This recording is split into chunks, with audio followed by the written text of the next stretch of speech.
I'm going to be talking to Jonathan Stern, the Distinguished Research Fellow at the Oxford Institute for Energy Studies, about Wednesday's announcement around REPowerEU.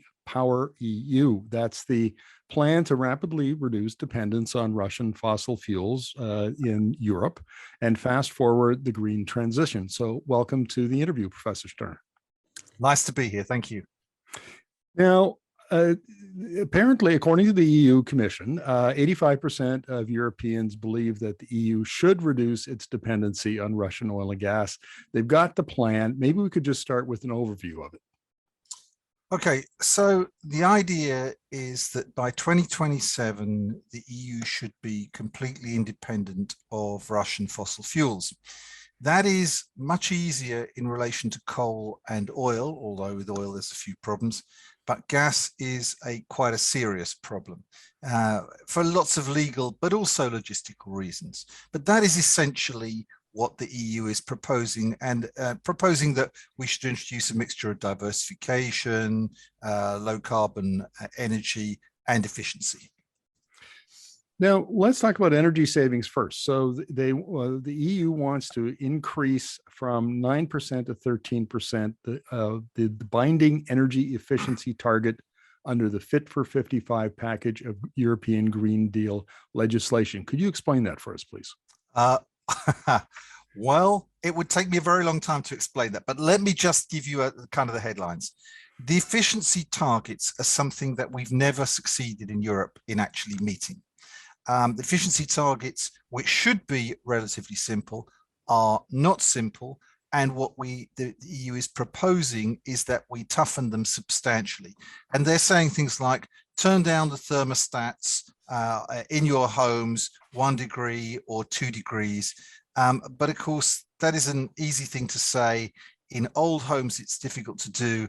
And of course, should we have a cold winter, which to be fair, we haven't had for a long time, turning down the thermostats is going to be a tough thing to do for most households. Now, of course, in industry, it's actually much easier to achieve efficiency targets, but then you have to spend capital investment in order to modernize your equipment. So it may not sound much on paper, but given our achievements so far, it's going to be tough. What about programs to encourage homeowners, for example, to retrofit? And I'm thinking here more insulation, more efficient furnaces or heat pumps, that sort of thing. Now, if insulation is a no-brainer for everybody. The problem comes when you talk about heat pumps or more efficient furnaces, because in old housing stock, for example, I live in a 19th century terraced house in the middle of London. I tried to retrofit a heat pump, and the installer who visited told me, yeah, no problem, we could do that, but we pretty much have to tear your house apart to do it. So it is a little bit of new housing, no problem. Housing built, shall we say, in the last 20 years, a little bit more expensive, but also not too much of a problem. But for old urban housing stock, quite big problems. You should still be able to do efficiency measures, but the advanced stuff is still a little bit difficult. Okay, well, let's talk about diversification of energy supplies. I've spoken to a couple of your colleagues at the Institute, and they say that the natural gas problem is almost intractable. It just isn't enough supply globally to provide Europe what it needs to get off Russian gas. I mean, that's pretty much correct, because Europe gets a huge amount of its gas from Russia. And so we have the pipes coming from Russia.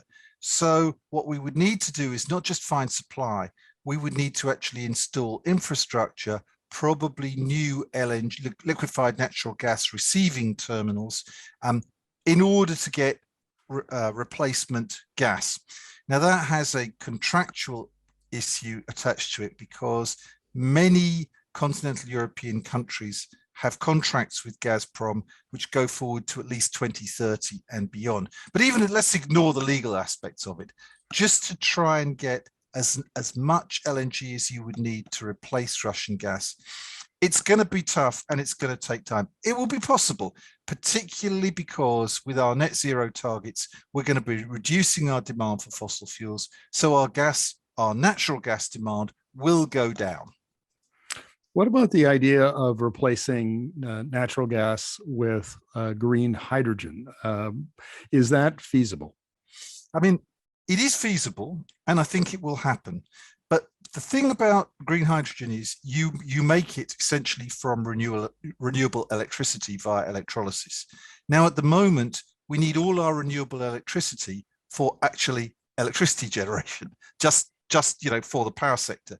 So the idea that we would have enough spare renewable electricity, at least for a few years, to convert that into hydrogen probably isn't going to happen. And also it's much less efficient than using that electricity as just straight power, because of course there are conversion losses by moving to the hydrogen process. Now, much of this is contingent upon what member states will do. And we've seen Germany already commit, I think it was 200 or 240 billion euros to electrification, basically between now and 2026. Is that enough? And should other states follow Germany's lead? We don't know the answer to that. It probably isn't going to be enough, partly because of the scale on which you have to do it. But we'll find that out. What we have to do is everything at once. In other words, we have to be more efficient. We have to generate more through low carbon and zero carbon energy. That probably means that some countries, not Germany, have to maybe burn coal for longer. Maybe Germany has to as well. Some countries will not be able to retire their nuclear plants as quickly as they thought they were going to. So there are options for dealing with this and kind of keeping the lights on and the energy system going. But it's going to take more money, and it's going to mean doing things which perhaps initially are against the energy transition, like burning more coal. Let's talk about the accelerated rollout of renewable energy. This is an area where Europe's already a leader, particularly with offshore wind. What can you tell us about the plan there? So offshore wind has reduced in cost very significantly, and it's much preferable to onshore wind because you don't get the complaints from people who live near the wind parks that maybe they don't like the look of them, or they're getting interference on their TV or something like that. Anything that has to be built near somebody actually risks being objected to by householders. But the problem with all intermittent sources is when they're not working, when the wind's not blowing, you have to have some backup. Now, at the moment, batteries don't give you enough backup, particularly in the winter months when in the Northern Hemisphere, it's dark and it's cold. So you don't have sun, and you need a lot of electricity. So the key thing really that Europe has to do is to find some backup with molecules. And that either has to be coal or gas, and mostly it's going to be gas. So that gas we won't need for many hours in the year, but in the winter months, we'll need them for a lot of hours. Now, we're seeing the European Commission and many European leaders saying the right things. Will that translate into action? And are citizens and industry prepared to make the sacrifices and spend the money to make this happen? It's a great question.